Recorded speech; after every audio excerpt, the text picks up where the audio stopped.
Welcome to Inspired Change, a new inspirational and motivational broadcast that strives to empower men in a positive way, designed to educate, empower, and inspire even the busiest individual on the go over that first cup of coffee. Please join me in welcoming Gunter, international psychologist, author, speaker, and producer. Hey, welcome everybody to another episode of Inspired Change. In the last episode, I talked about the idea of the stages of critical thinking, and especially focusing on the thinker, not so much the process of thinking. I'm going to pick up on that in another episode, but firstly, one of the things that I want to do is reflect a little bit about my own evolution in this area. When I first started thinking about doing psychology, one of the things that I realized that I was also very, very interested in was the whole notion of spirituality and philosophy. So even before getting to university, one of the things that I was doing was digging into a lot of spiritual books and also religious writings that happened to include the Bible, the Quran, the Bhagavad Gita, the Upanishads, and progressively more and more I became interested in Buddhism, especially Zen Buddhism. And the person, I guess, in that area who's influenced me most was Alan Watts and D.T. Suzuki. Now, there's many other authors that I could name at this stage to sort of explain how they shaped my thinking. But what I want to really focus on is that connection between spirituality, philosophy, and psychology, and then sociology. Because we often treat them in our culture as being these separate entities. People often sort of talk to me about, why would you want to do philosophy? And especially in the beginning of my career, there was this puzzlement about, philosophy, is that going to really get you a job? Now, admittedly, I was a bit idealistic in my youth, and I wasn't really that interested necessarily in making a lot of money. I did want to have a rewarding profession, but the main thing for me was the notion of actually getting to a point where I had evolved with a sense of self-sufficiency, with a sense of resilience, but also having expanded my self-awareness and also my knowledge base, my education, but also my experience. So you're probably wondering, where am I going with this? And so let me bring it back to the pointy end of the stick. Where I'm going with this is that in the last episode, I spoke about 6 stages of critical thinkers. In this episode, I want to talk about, firstly, the connection between spirituality, philosophy, psychology, and sociology. But I also want to give you a very sharp insight into the idea of how, if we over-focus on emotion, we are missing the bigger picture.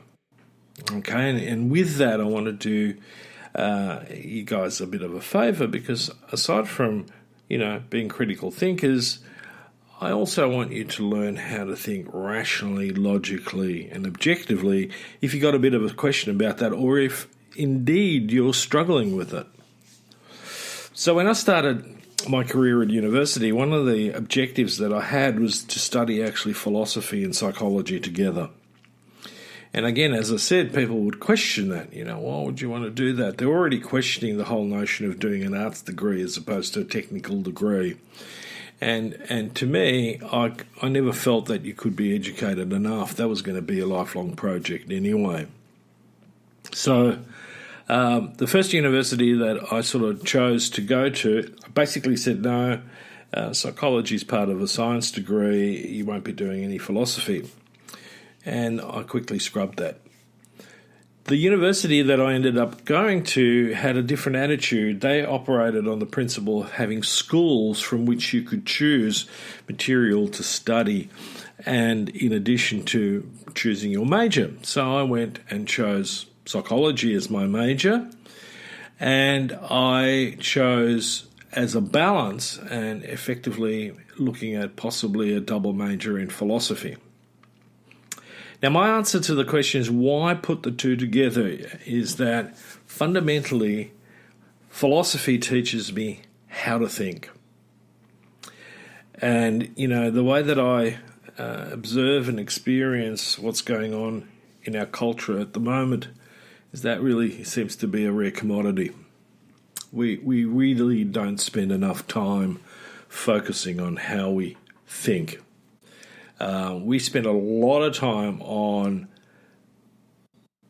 gathering data that we turn into information, and hopefully somewhere in some organic way that might manifest itself as knowledge.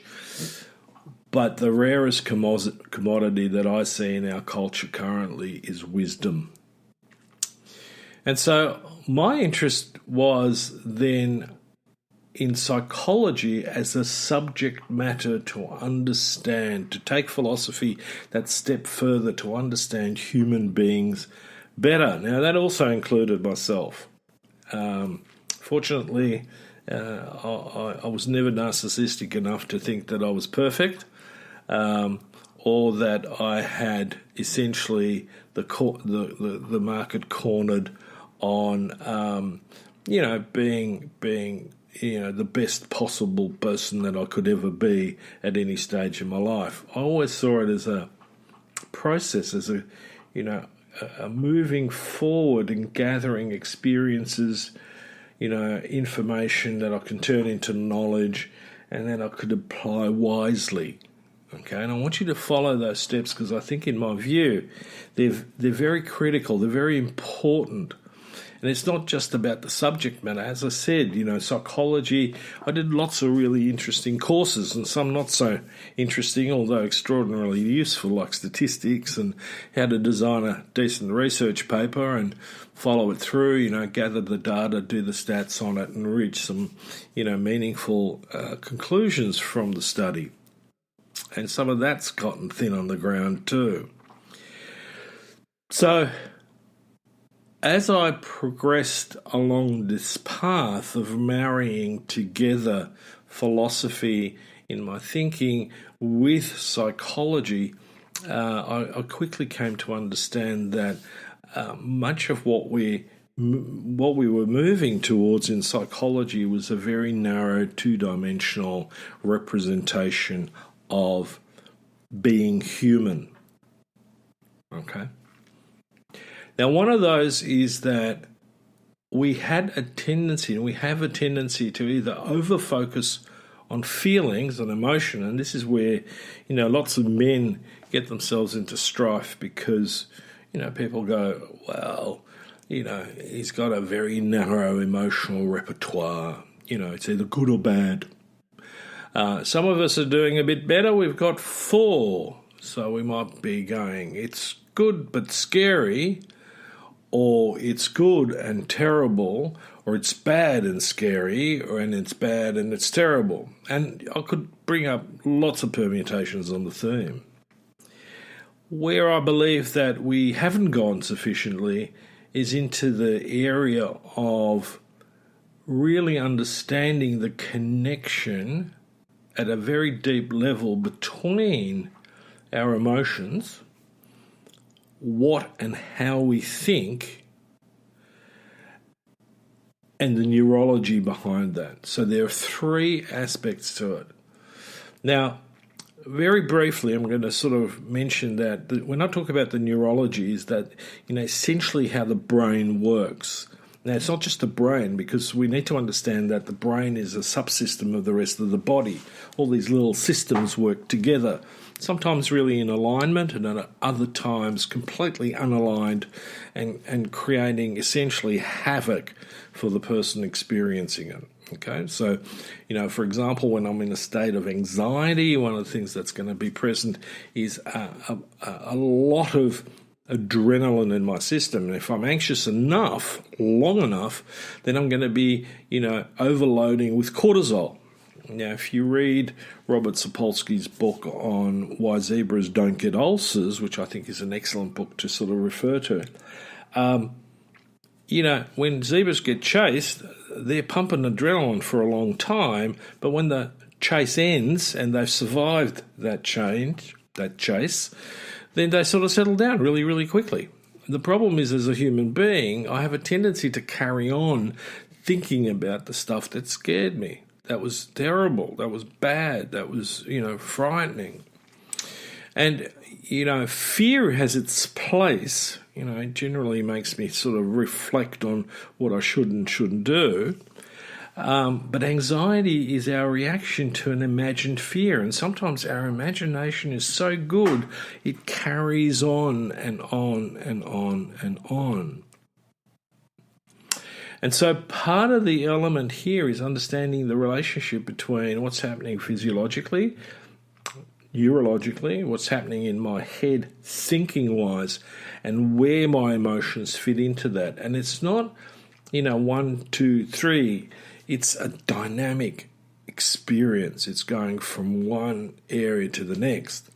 So, for example, when I get defensive with my partner because she's just chipped me on something, I'm having a body experience as much as I am having an emotional experience, and certainly my thinking is going to be involved in that as well. And it will depend on what I'm thinking. That dictates the degree of my emotional reaction and also how my body is reacting. I quite often talk about, one of the things that we as men really react badly to in many respects is when our partner says, "Honey, I need to talk to you."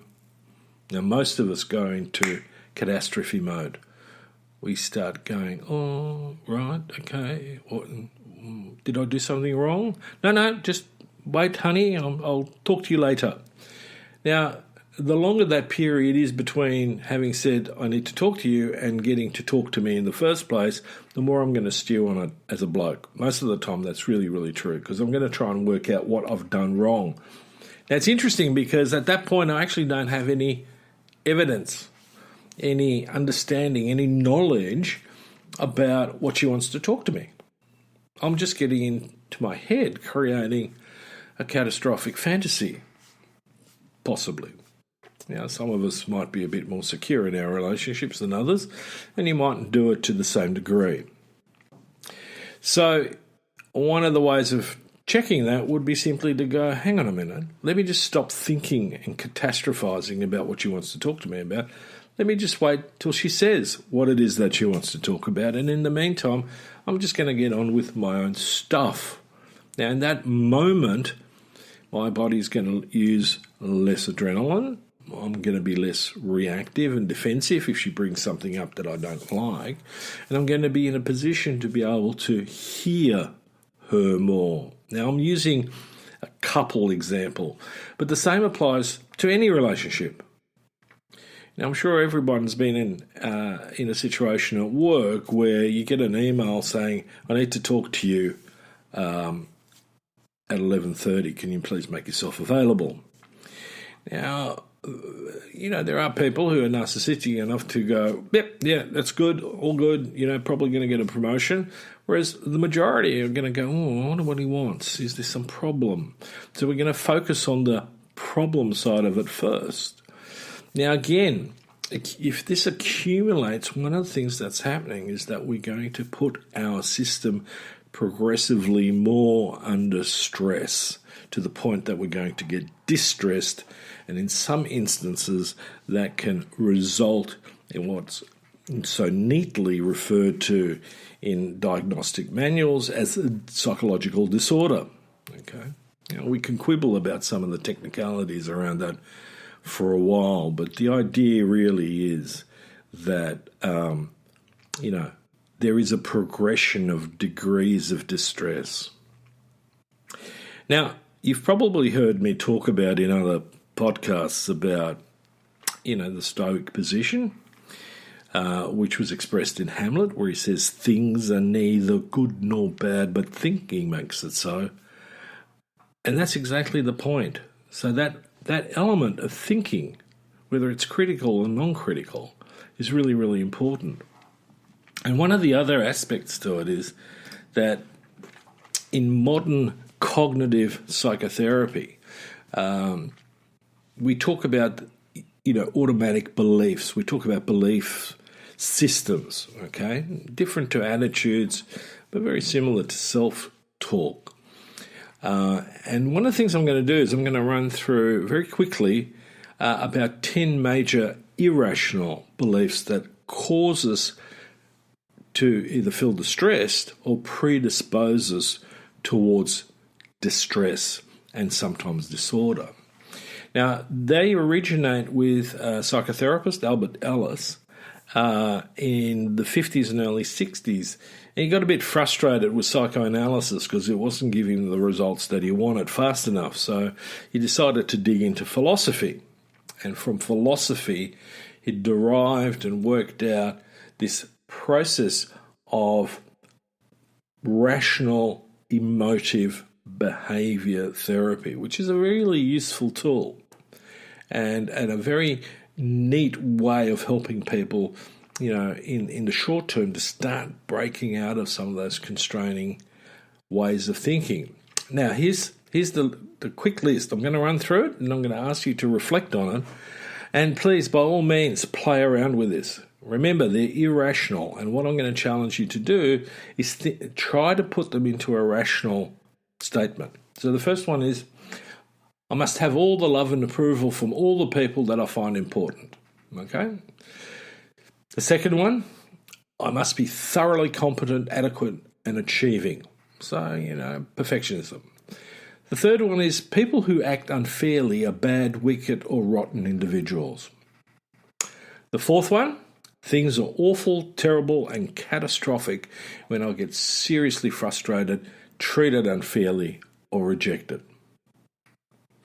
Number 5, emotional misery comes from the external pressures that I experience that I have little ability to control or to change my feelings. Number 6, if someone or something seems fearsome, I must think about it all the time and make myself cautious about it. Number 7, it's easier to avoid or run away from the many life difficulties that I can experience and responsibilities rather than to be self-disciplined. And that one I talk about immediate needs gratification and avoidance. Number 8, my past remains all important and it has to keep determining my feelings and behaviours today. Number 9, all things are horrible and awful if I don't find good solutions to life's challenging realities. And finally, number 10, I can achieve maximum happiness by inertia and inaction or by passively and uncommittedly enjoying myself. So hedonism. Okay, again, some of those terms that I use come straight out of philosophy. They don't necessarily originate in psychology. Psychology's adopted them. It's a bit like psychology's adopted the whole stress concept from engineering. And it's a really good one. It's very effective, very potent. Okay? So I want you to think about this. I want you to think about the notion that, self-awareness is about how we think, feel, and do. And that when we do that at a high critical level, we are able to develop knowledge that helps us move into wise choices. The other part of it is that, thinking logically, rationally, and objectively means that we're going to be at least intellectually, cognitively more flexible, and therefore we're going to adapt more. And I want you to apply that to those 10 major irrational beliefs that I've talked about. So, again, a fundamental aspect of good mental health, and as men we need to understand this too, is not just focusing on how we feel, although that's a really good starting point for a lot of us, although for a lot of men it's a better starting point to start where we think and see how that affects what we feel, and then what it is that we do as a consequence.